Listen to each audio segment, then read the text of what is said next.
Le Bitcoin est apparu le 3 janvier 2009, créé par Satoshi Nakamoto. Quand il fut lancé, il n'avait aucune valeur. Il ne s'agissait pas d'argent, mais de démontrer la possibilité de conclure une transaction sans nécessité d'intermédiaire et de disposer d'une forme décentralisée d'argent que n'importe qui dans le monde pourrait utiliser quasiment sans frais. À cette époque, il n'y avait que quelques personnes impliquées dans le forage. Ils recueillaient tous de nouveaux bitcoins toutes les 10 minutes. Puis le 22 mai 2010, la première transaction a eu lieu. 10 000 bitcoins ont été échangés contre une pizza. Lorsque cette transaction s'est produite, le bitcoin a subitement acquis une valeur. Alors la demande s'est créée et plus de gens ont commencé à demander à acheter des bitcoins, mais ceux qui en détenaient ne voulaient pas les céder pour si peu. Rappelez-vous, les bitcoins sont aussi rares que de l'or. Alors les gens ont commencé à offrir des prix plus élevés pour en acheter. En fait, cela a pris plus d'1 an et demi pour que le bitcoin passe d'une idée à une valeur de 10 centimes par bitcoin. Depuis que cette vidéo a été réalisée, 5 années se sont écoulées et le prix est passé de 10 centimes à environ 240 $. Sa valeur s'est donc multipliée par 2400. Si vous aviez acheté $1 de bitcoin il y a 5 ans, vous disposeriez maintenant de 2400 $.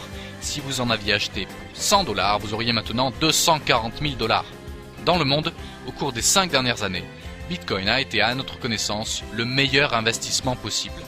Cette vidéo a pour but de vous aider à comprendre ce qu'est un Bitcoin. Bitcoin est la première monnaie cryptée et décentralisée. Bitcoin utilise l'Internet pour envoyer de l'argent directement d'une personne à l'autre, partout dans le monde, sans avoir à passer par une entité centralisée comme une banque, PayPal ou Western Union. Et c'est complètement sécuritaire, anonyme, extrêmement rapide et ça fonctionne partout dans le monde.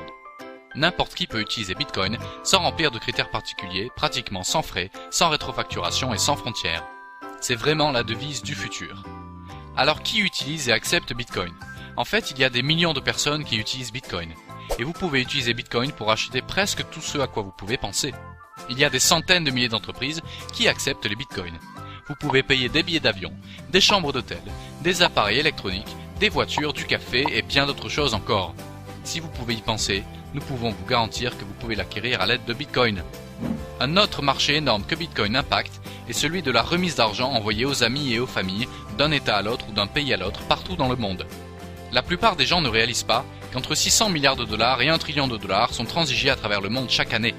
Nous avons l'habitude de faire cela par l'intermédiaire des banques, PayPal ou d'entreprises comme Western Union. Toutes ces entités font payer des frais et nous devons leur faire confiance. Western Union, MoneyGram et d'autres entreprises du même type nous font payer de 5 à 30% de frais. En moyenne, un frais d'environ 10% quel que soit l'endroit du monde est pratiqué, ce qui signifie que nous parlons de frais représentant entre 600 et 100 milliards de dollars par an. Pas besoin d'autorisation particulière pour utiliser Bitcoin, tout le monde y a accès. Les frais associés à une transaction Bitcoin classique est d'environ 2,5 centimes. C'est une vraie révolution. La plupart des gens ne savent pas que seulement environ 1,5 milliard de personnes disposent d'un compte bancaire, d'une carte Visa ou Mastercard. Cela laisse environ 5,5 milliards de personnes qui ne disposent d'aucun accès à un service bancaire quel qu'il soit. Tous leurs biens sont dans leur maison.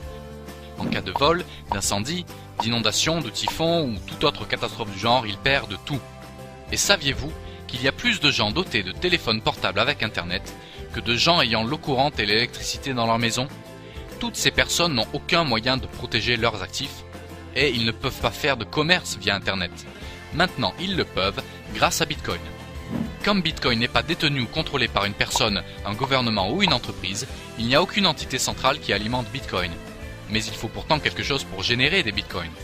Le système Bitcoin est en fait alimenté par les milliers de personnes qui ont des ordinateurs dédiés à alimenter le réseau, le sécuriser et vérifier les transactions. C'est ce qu'on appelle le forage. Là, il y aura 21 millions de bitcoins disponibles et plus aucun nouveau bitcoin ne sera produit. Les bitcoins seront donc toujours rares. L'Internet est maintenant utilisé par tout le monde car il est facile d'utilisation. Il y a 25 ans, il était en fait très compliqué d'utilisation. Maintenant, il y a des milliers d'entreprises comme Google, YouTube, Facebook et Gmail qui le rendent facile à utiliser. Des milliards ont été investis dans ces entreprises. C'est la même chose pour le système Bitcoin. Il y a 5 ou 6 ans, il était très difficile d'utiliser les Bitcoins, mais maintenant, plus de 1000 entreprises à travers le monde contribuent à le rendre facile à utiliser. Les personnes les plus intelligentes et les plus riches dans le monde investissent des centaines de millions de dollars dans les entreprises Bitcoin pour rendre les Bitcoins plus faciles à utiliser pour la masse des gens.